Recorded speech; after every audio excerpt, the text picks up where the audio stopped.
Breaking news. Welcome to today's headlines.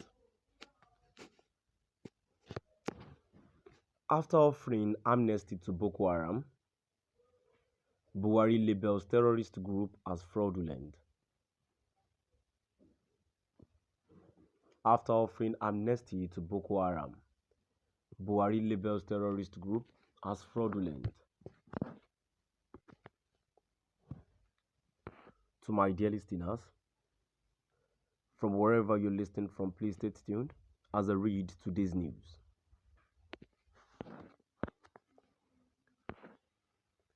President Muhammadu Buhari on Wednesday, January 11, 2023, said Boko Haram was just fraudulent and a plot to destabilize Nigeria.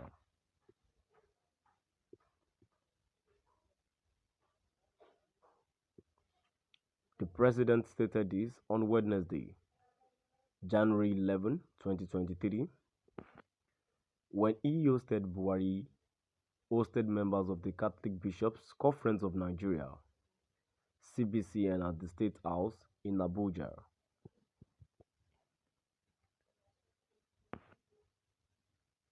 Boko Haram was just fraudulent and a plot to destroy Nigeria. You can't say people should not learn. The people need to grow intellectually, Buhari asserted.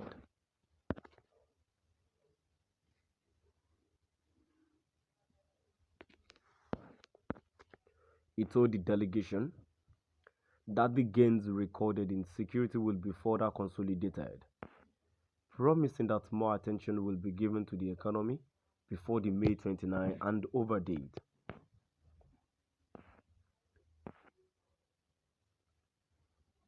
He said security had improved over the years, particularly in the northeast, where the focus had shifted to rebuilding infrastructure.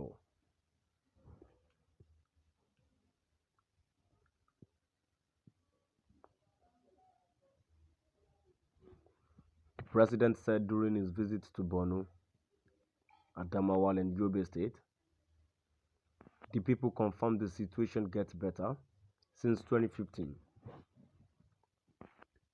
He told the bishops that the government will continue to rebuild infrastructure in the part of the country affected by terrorist attacks. 130 million Nigerians have sunk into poverty under Buhari. The National Bureau of Statistics, NBS, recently released one of the most shocking reports since its establishment in 2007. Its yearly statistical report revealed that over 130 million Nigerians live below the poverty line. In plain terms, nearly half of the country's population are poor.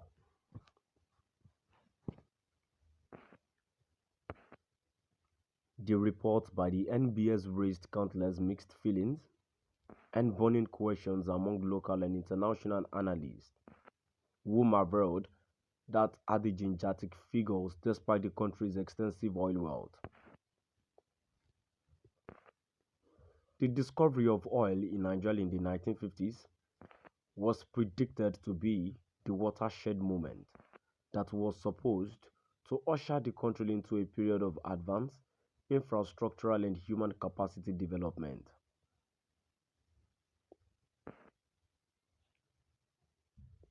Back then, experts predicted that the scale of the country's crude oil will enable successive governments to carry out massive reforms that will make the average citizen to live comfortably above the poverty line.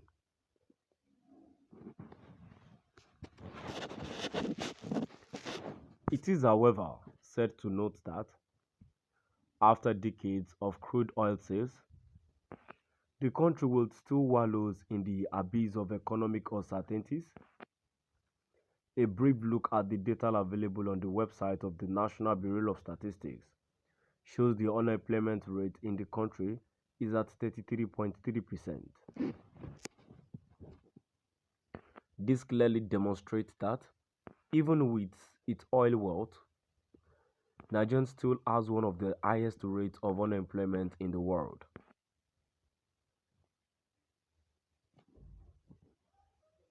For a country to be headed towards the path of a development utopia, it must, first of all, address the issues of unemployment and poverty. Tackling issues such as these require the application of the theory of comparative advantage. This theory involves harnessing what we have to solve our problems. Nigerian ought to have used the proceeds from the scale of oil from the sale of oil to tackle unemployment over the years.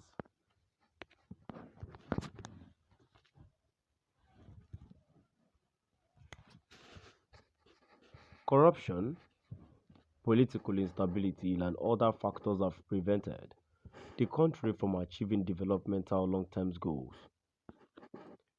The level of infrastructural development in many Gulf countries, namely United Arab Emirates, Bahrain, Oman, Qatar, and Kuwait, will make you wonder what successive governments have been using the monies from the sales of crude oil for.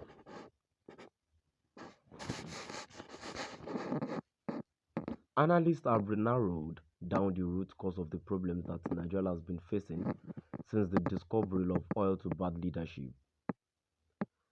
Nigeria and many other nations have proven that a country can possess almost all the natural resources in the world, yet the majority of its citizens remain poor due to mismanagement by the ruling class.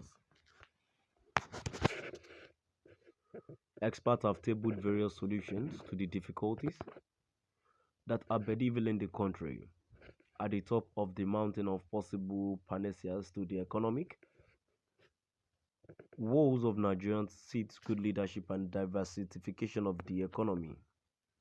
The country needs to exploit other non-oil sectors. The over-reliance on crude oil as the main source of foreign exchange has made the discovery of oil to become a curse rather than a blessing, no pun intended. Now I've come to the end of our today's news.